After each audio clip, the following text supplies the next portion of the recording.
A cheerful greetings to all of you.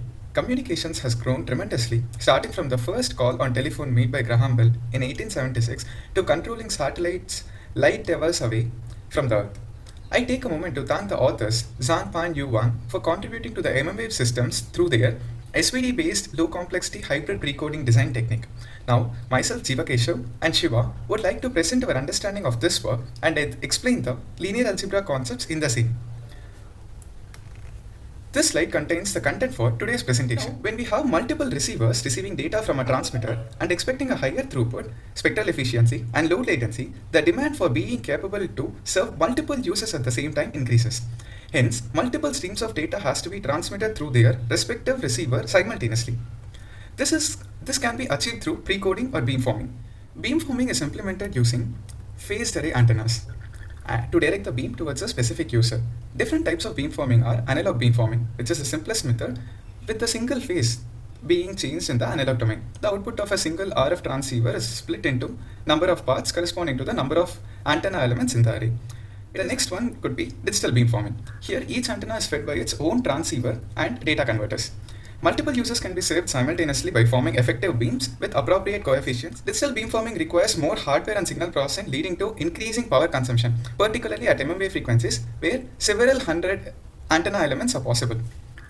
So this brings us to the next mode of beamforming, which is hybrid beamforming. So hybrid beamforming is a addition of both analog beamforming at RF stage and digital beamforming at baseband. So this together forms the hybrid beamforming. Here, analog beamforming is carried out at the RF stage and digital beamforming at the baseband. So it offers a compromise between the flexibility of digital beamforming and the lower cost and power consumption of analog. It is this hybrid precoder design that we are planning to take forward and design one suitable for the MMF system in this presentation. Now we come to the problem statement. It is always challenging to build a hybrid precoder that is as efficient as a fully digital precoder. We try to find the optimal baseband precoder and RF precoder matrix that gives the performance close to a fully optimal precoder, which is a digital precoder, by making use of SVD analysis and some concepts from linear algebra. When we look at this picture, our main aim of this presentation is to find an optimal FBB and FRF matrices. The system model that we are planning to consider for this presentation is NS streams of data is being transmitted and a baseband precoding matrix converts these NS streams into N RF chains and feeds it to the N RF chains, which are present in the system. And the data from these N RF chains are fed to the RF precoding matrix, which is called FRF, and feeds the data that has to be transmitted out of all the NT antennas. Here the important considerations are the number of streams that is being transmitted, NS, is less than the number of RF chains, NRF, which is less than the number of antenna elements. This is a very valid consideration. And we also have to understand that RF precoding matrices are the precoding coefficients which are fed to the analog phase shifters. Hence, always the absolute power of the RF precoding matrix is 1, unity. Hence, we can determine that a signal that is being received at the receiver side would be given by the following equation. Y is equal to root rho hx plus n. And this x can be defined with respect to our system as H, FRF, FBB and S, where S is the actual signal that is being transmitted. So when we perform SVD of a channel matrix, we obtain H is equal to Q sigma V W Hermitian. Here Q and W are unitary matrices, where the columns of Q are nothing but eigenvectors of H Hermitian H and columns of W are eigenvectors of H Hermitian. We are much interested in the W matrix here because we are planning to do precoding at the downlink side in the transmitter. Now let us get started with determining what is the RF precoder matrix. So this RF precoder matrix is responsible for converting the data output of NRF RF streams and mapping them to the NT antenna elements that are present on the end of the system which are responsible for transmitting the data. Let phi of phi mn be the phase angle of mnth entry in W matrix. So we define a set of small omegas which are the phases of each columns of W matrix and form a larger set capital omega. Now capital omega and W will have the same phase angles. Now we derive the phases. So now we have derived the phases from elements in W matrix, and then we form complex exponentials with the same phase, which is called omega matrix. this is an example of what we see on the picture, the matrix. Then we pick the first n RF columns of this capital omega matrix and call it the RF precoded matrix. We will further explain why we have taken this assumption and why this assumption is valid as well. So next we would like to define what a fully optimal precoder is going to be. So this is the precoder that will feed the coefficients for fully optimal digital precoder chain. So this is nothing but, if we consider the matrix which we see on screen to be W matrix, then the fully precoder matrix is going to be the first ns columns of this W matrix. This will be the ideal matrix that will be feeding the coefficients to the fully optimal digital precoder. Now FRF is nothing but the first RF columns of the same W matrix. We now would try to find FRF and FBB matrix such that they are close enough to the optimal precoder. So first we have determined what is the FRF matrix, now the FBB matrix. So the approximation that we are taking is, we could find one such F baseband matrix that will bring FRF, FBB as close to F optimal. Now in general, FRF into F baseband is never equivalent to F optimal. It is very difficult in real time to find such a baseband precoding matrix. So we take the help of least square solution and we get the projection matrix to be FRF Hermitian, FRF inverse and FRF Hermitian. Hence the final baseband matrix which is derived can be said as FRF Hermitian, FRF whole inverse, FRF Hermitian, F optimal divided by root over a normalization factor. We have also considered the notion that FRF into F baseband Frobenius norm square would be NS. Now we would like to prove why the chosen precoders NRF and FBB are efficient enough. To start with this with, we take a small approximation. So we assume that mmWave system parameters NT, NR, NTRF, number of RF chains in the transmitter side, receiver side, as well as the parameters of mmWave propagation channel are such that the hybrid precoder NRF FBB can be made sufficiently close to the optimal precoder F optimal. This is similar to the assumption that we have taken earlier.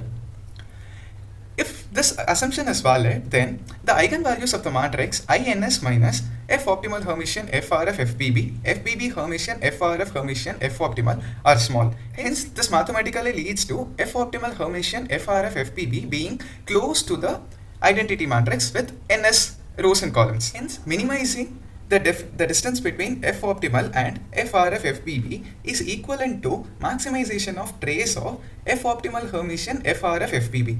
This also comes from the proven statement that the trace of outer product is equivalent to the inner product of the system. We will use this statement a little later. So now we would like to try how to maximize the trace of F optimal Hermitian FRF FBB. This is the known definition of FBB which we have derived from the least squares. Now FRF optimal would be nothing but, if we try to maximize the trace of F optimal Hermitian, that would be nothing but our required RF matrix. Now we define the subspaces called SRF and S optimal. SRF is the subspace formed by the bases which are present in the FRF matrix. So the columns of FRF matrix proves to be the basis for finding the subspace SRF.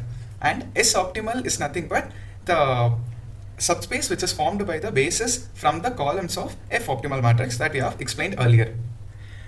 Now the trace of P into F optimal Hermitian can be defined as the inner product between SRF and S optimal, which is equal to summation of all the principal angles between the two subspaces. Now we take the help of principal angles to understand the misalignment or how properly aligned the two subspaces which we have defined are. Hence the sum of the principal angles of the subspaces can be defined as summation of n is equal to 1 to ns cos square theta n, where theta n refers to the nth principal angle between SRF and S optimal.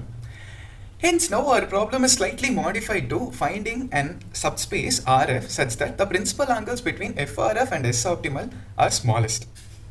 We would like to now define a proposition. If we consider a vector G which is of the order a1 e power j5i to an g power e power j5n, and we also have a set a capital F which contains all the vectors, namely small f, whose magnitude is 1, which are of unit magnitude. Then for every small f belonging to capital F, we will have a vector fg such that if we try to maximize G Hermitian f, then we will obtain such fg, which is nothing but e power j51 to e power j5n, which is nothing but the complex exponentials of the phases in the G vector. We would like to demonstrate a small proof of the same as well. Let us assume this is our f vector since they are of unit magnitude. When we try to simplify this, by that I mean, if we wanted to maximize G Hermitian f, so let us differentiate with respect to phi I and equate the same to 0. We obtain alpha I is equal to phi I to be the satisfying criteria for maximizing G Hermitian f for every I is equal to 1 to n.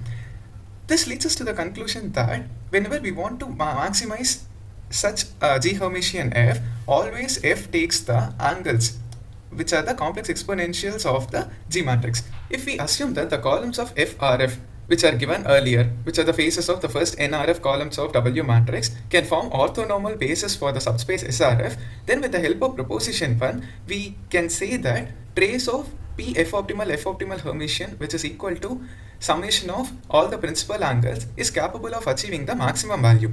Under this assumption, it implies that the proposed RF precoder is optimum. It can be shown that the assumption is reasonable as well. The reasons are two in number.